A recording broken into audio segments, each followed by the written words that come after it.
আরে দাঁড়াও দাঁড়াও দাঁড়াও, এত তাড়াতাড়ি ঠেলা মেরে চলে গেলে হবে? নবদ্বীপের রাস দেখতে এসছি, তোমাদের দেখাবো না তা আবার হয় নাকি? তোমরা এত তাড়াতাড়ি চলে যাচ্ছ কেন? রাসটা তো দেখে যাও। আরে আজকে নবদ্বীপের আরোহণ আরোহণ, বুঝলে? ওই জন্য ভাবলাম তোমাদের সাথেও শেয়ার করি। শুধু আমি একা একা দেখবো নাকি বলো? তো এই যে দেখো আমি চলে এসেছি এখন। এই দেখো এখানে কি একটা প্যান্ডেল, বেশ যাই হোক এই প্যান্ডেলটা পুরো লাল লাল ছিল। তো তারপরে এই যে দেখো এখানে ছিল তারাপীঠের প্যান্ডেল, তো এটা তারাপীঠ করেছে, তারাপীঠের শ্মশান টশান। তো যাই হোক এখানটাও খুব ভালো করেছে। মানে এই দিককারে প্যান্ডেলগুলো জানি না কীরকম। আরেকটা তো ছিল, সেটা তোমাদের দেখায়নি কারণ এখানে আমি ভেতরে যাইনি। ভেতরটা ছিল পুরো ভূতের, আমার ননদিনীরা গেছিলো, তো সেখানে গিয়ে মেয়ে একটু ভয়ও পেয়েছে।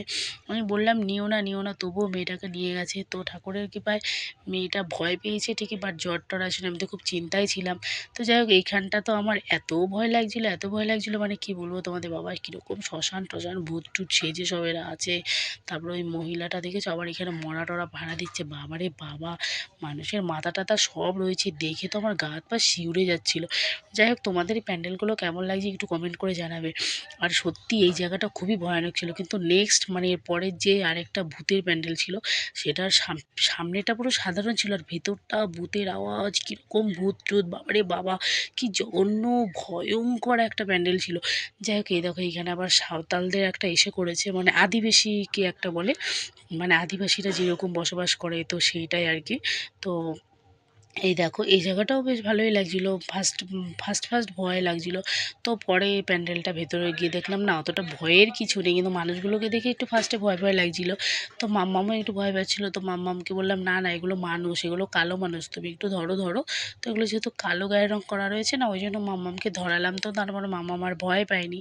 তো এই দেখো এইদিকে সত্যি মানে প্যান্ডেলটা সত্যি খুব খুব খুবই সুন্দর ছিল, পাটকাঠি দিয়ে বেশ কীরকম। আর এই দেখো এখানে মাছগুলো দেখতে পাচ্ছ। তো যাই হোক এখানে মোটামুটি প্যান্ডেলগুলো ভালোই ছিল, আর যেহেতু আজকে আরও তো অত প্যান্ডেল দেখিনি, আর হেঁটে হেঁটে অত প্যান্ডেল দেখা যায় বলো। তারপরে আমার ঠান্ডা লেগেছে, আমার ভয়েসটা শুনেই তো বুঝতে পারছো। তো মাম্মামের ঠান্ডা লেগেছে, আর কি বলবো। তারপরে এই যে দেখো আমি একটু আমার নিজের দিকে একটু ঘোরাচ্ছিলাম, যে আমাকে কেমন লাগছে সেটা তোমাদের না দেখালে হয় নাকি। তো যাই হোক এই দেখো এই চুড়িদারটা নিয়েছি এর আগের দিন অনলাইন থেকে, আজকে ফার্স্ট পরলাম। কেমন লাগছে চুড়িদারটা, কালারটা, আমার কাছে কেমন চলেছে সেটাও একটু কমেন্ট করে বলো। আর এই দেখো এদিকে একটু লাইটিংগুলো দেখিয়ে দিলাম।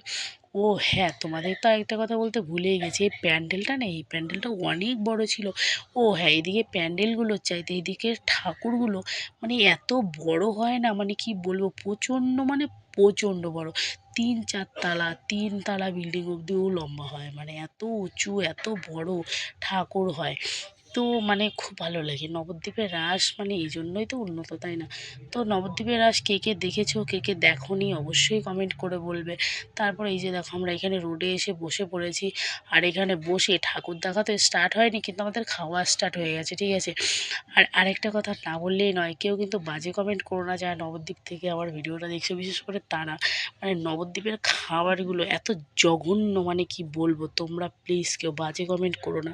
আমি যতবার আজকে 6-7 বছর ধরে নবদ্বীপ যাচ্ছি বিয়ে হওয়ার পর থেকে, তো যতবার যত খাবার খেয়েছি কোনো দিন আমি কোনো কিছু টেস্টি খাইনি।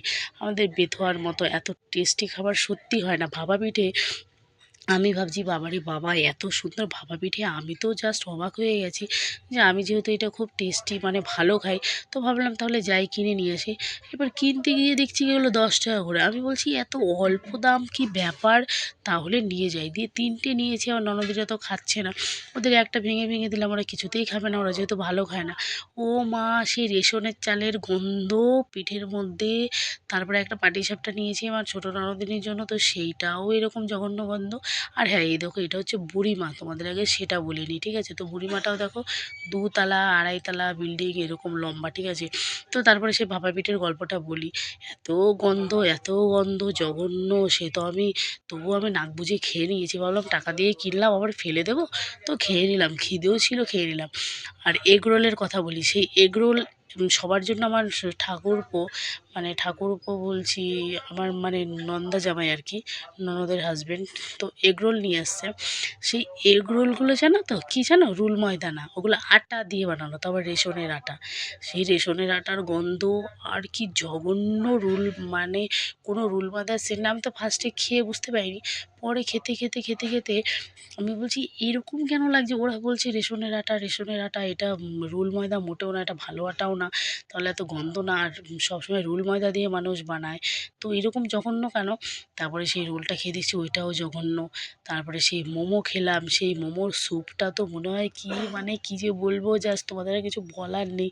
তোমরা প্লিজ কেউ খারাপ কমেন্ট করো না, কিন্তু আমি যতবার খেয়েছি, নাকি আমার কপালেই শুধু খারাপ খাবারগুলো জোটে। যাই হোক, এরকমই কিছু একটা হবে, তো আমার অভিজ্ঞতা থেকে সেটাই বললাম। তারপরে দেখো এখানে আমার ঠাকুর মানে নন্দা জামাই আর আমার মেয়ে মানে এখানে লাফালাফি নাচানাচি একটু করছিল, আর এদিকে ঠাকুরগুলো এদিকে সব তাসা বাজছিল, আর এই দেখো মাম্মামকে এখানে ঠাকুরের ওপরে বসিয়ে দিয়েছে, আর মাম্মাম তো প্রচণ্ড আনন্দ করছে। এদিকে আমি বাড়িতে যাওয়ার জন্য অস্থির হয়ে গেছি, কিন্তু আমার মেয়ে তো এদিকে লাফালাফি নাচানাচি করতেই থাকছে, দেখতে পাচ্ছ। তো আমার ননদিনীরা বলছে মেয়ে তো অস্থির হচ্ছে না, মেয়ের মা অস্থির হয়ে যাচ্ছে বাড়ি যাওয়ার জন্য। কিন্তু কি করব বলো, মেয়ের তো খুব ঠান্ডা লেগেছে, তাই না?